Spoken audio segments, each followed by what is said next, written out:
حضرت اسید بن حضیر رضی الله عنه شب تلاوت قرآن میکردم، از سوره کهف قرائت میکردم که ناگاه چیزی به مانند ابر ولی روشنی داشت و نزدشان فرآمد. هنگامی پیغمبر خدا را از این کار باخبر کردم، جناب رسول الله صلی الله علیه و سلم گفتند که آنها فرشته ها بودند برای گوش کردن قرائت تو فرود آمدند.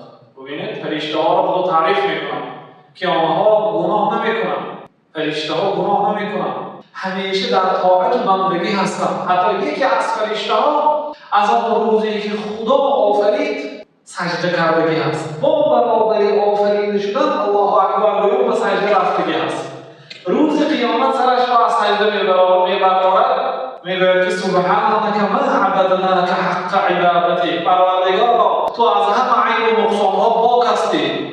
ما عبدناک حق عبادتی، ما تو رو حقیقی عبادت نکردیم، عبادت تو رو به جا نآورده میگوید از فرشته ها. ولی با وجود اینکه فرشته ها گناه نمیکنند، همیشه در طاعت هستند، به قرائت اسید بن حضیر آمده گوش انداختند.